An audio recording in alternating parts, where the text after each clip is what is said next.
I just hooked up, well, a couple months ago I hooked up this timer, and I was worried that it was running my market garden, and I just realized it wasn't watering 2 of my zones. It was only watering 2 of the I have 4 zones and it was only watering 2 of them. And I kept looking out here wondering like what's going on, and then I was like, man, my beets look like they're dying. They were. Hopefully I saved them. I am having a extremely positive attitude for what I'm about to tell you. And it was my second succession of beets that were not getting watered properly, and now they are. I had to unhook the timer and just hook it up to the faucet, and now it's not running on a timer, which is probably good because we've been cooling down, and when you cool down you don't need to water as often, and they were still getting watered twice a day. I am now manually watering, and now I am also, we didn't go to market. We didn't go to market at all for the last few weeks. So 2 weekends ago we had our Coop and Garden tour, which went very well. It blew my mind how many people came out. I think we had 150, I would say closer to 150 than 200, but between 150 and 200, and it was wonderful. I met a lot of people that watch us on YouTube. I met a lot of locals. I met a lot of people that came out 3 years ago and that hadn't been back, and got to see the whole market garden and the greenhouse built, and that was really rewarding. And so we sold out a lot of more things at that weekend than anticipating, so we didn't go to the market our following week. Now this summer has been kind of a hard go about it, like as far as selling.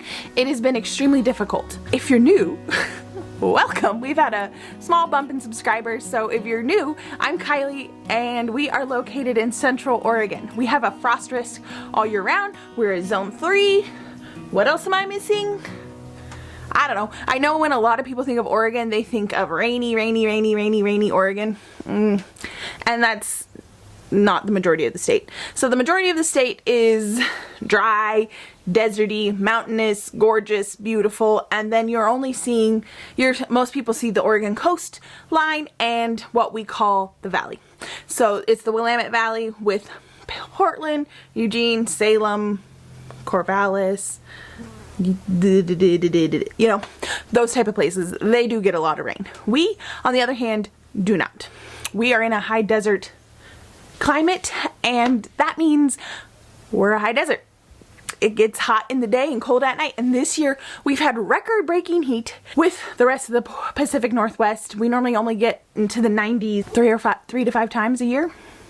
It's been our norm, and we've been in the hundreds over what our normal 90s is. So the weekend we did the Coop and Garden tour, we were in the hundreds. It ended up still being extremely successful. People came out in the smoke, in the heat. It was great. So with that being said, we didn't go to market. We're on the struggle bus. Normally we plant a lot of cold crops outdoors, and because of the heat they've been struggling. So a lot of germination failed, a lot of stuff, even with mulching, even with covering them, even with doing all these things and taking preventative measures, they still failed.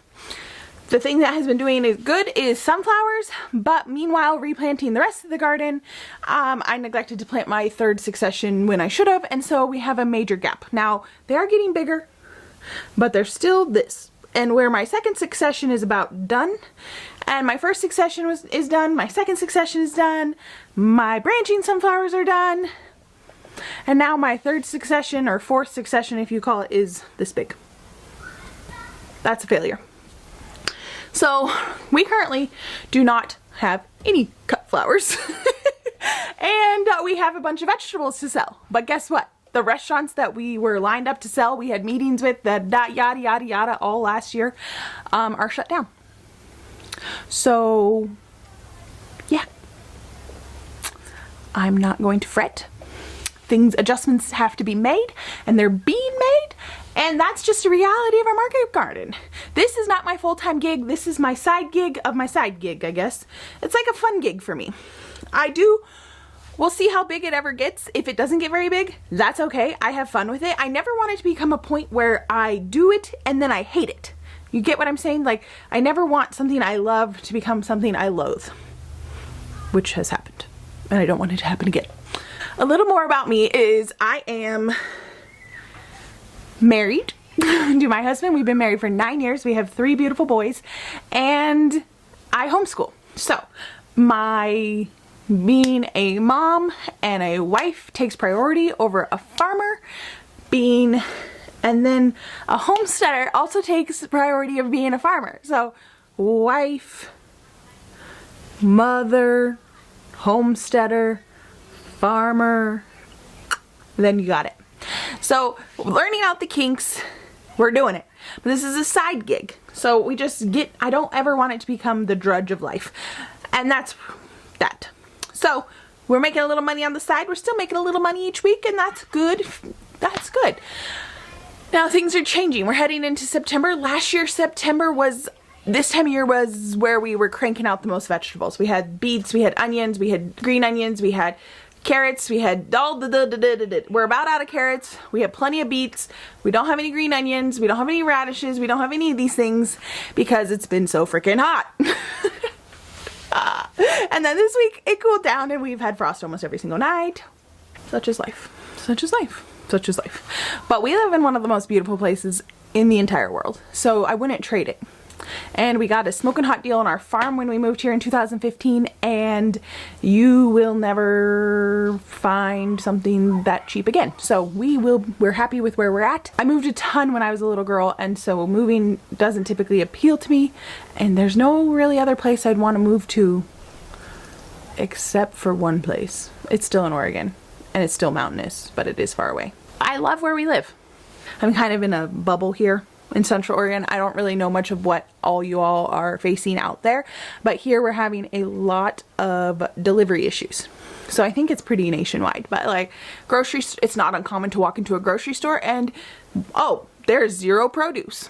Oh, there is zero frozen food. Oh, there's, you know, I talked about this in my video here, and it was finding extremely immense value in growing your own food. And if anything has happened, it has just made that more and more true, where I find the value in my own food more than marketing it. So the market has we're on pause. Will we hit back up at the market? I don't know. It depends on how the rest of the year goes. Does this cool? This is like one of the warmest days of the week. It's like 79, which is a massive change of what it has been. I love it. Feels like fall. But I want to convey the struggles of a second-year market gardener who's still getting... we don't have our high tunnel yet. It comes in a couple of weeks. And when that gets up, it'll provide a little more stability on what we can grow and what not. It's been a difficult year, and this time of year is when a lot of gardeners and market farmers and flower farmers experience a lot of burnout, and I would say I'm a little more freshened than I was last year. Last year was really bad, but this year has been way better, but it's still there. Like, it's hard work harvesting and planting and then going to a market all day. I don't want to whine, but it's hard. And if the sales are there, it makes it better. If the sales aren't there, it is not great. And we are in a community where it's not quite... Majority of Oregon, it's really trendy to go to the farmer's market and do all that. And in this town, where this is our first year ever having a farmer's market, it's not like the it thing. A lot of people don't know about it because it's its first year, and so traffic's down, and so that can kind of be difficult and discouraging. And yeah, I need to get some stuff for my family. We're having some taco salad. I need to get some salad picked. I got some onions inside. What else do I need out here? There was a few things I needed. I dug up some potatoes yesterday and they were still very tiny, and then I looked back on some when we harvested them before, and it was not till the middle of September, and I even thought that was early, so we need to wait till the end of September. But they've been frosted so many times.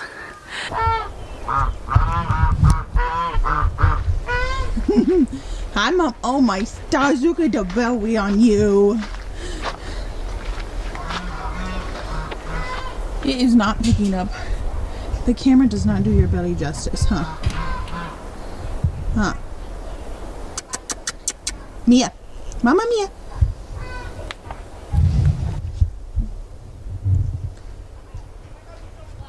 feel like the poppies are done.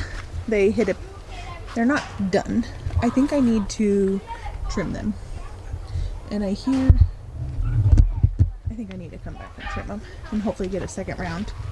Hello, buddies. Olaf. Oh, battery. So I'm out in the little garden and the poppies, oh, they are coming to a close. I think I'm gonna trim them. And look at all these seed pods. Like seed pod, seed pod, seed pod. So I don't know enough about this plant to know if I deadhead them, that they will be, that if they'll come back. Does anybody know? I don't know. I'm gonna give it a whirl on some of these plants. I'm gonna trim them down. I'm gonna deadhead them and see what happens. I want to leave enough that I can save the seed because a lot of these were just plain gorgeous and a lot of them, some of them still haven't bloomed yet. You can you can delete that part, if you would you don't like that in there. Yep. I'm just activating myself even if I do get filmed. Aww. What? No, nothing. No birds? I don't want to walk. What is? Maybe it takes a while. Look, Mom. Mine was up there for 3 years. Wait, how long did it take for birds to get in there? I don't know, more than that. Here is a deadhead poppy. It's a little sad because it just got sprinkled.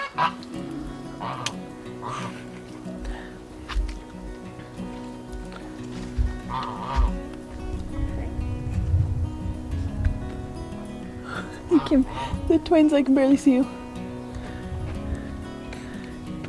This is why I plant peas in here, to attract the children. Right? Yep. Yeah. Does it attract you like a magnet? Yeah. I found a big one. They come visit me now because of it. Ooh, another big one. So I'm gonna try this out. Anybody ever done this? I save my seeds, but I just typically let them dry on the plant. Let the pods dry. Oh, Ah! Oh, that's the big one I found. Hey, can you move, please? I want a bead. a bead? I'm gonna go. A bean? Like a bean. Did we get one? There's Dad. Did we get one? Mom, get a No, bean. they're not right. Go see your father. My pea. I'm gonna get a few more peas. Ayo! My husband just got home. I already made dinner. They can help themselves. I'm going to spend the evening because this is a beautiful garden evening and it's late August and its days are numbered. If I'm going to be honest, well, at least these sunflowers' days are numbered. Aren't they gorgeous?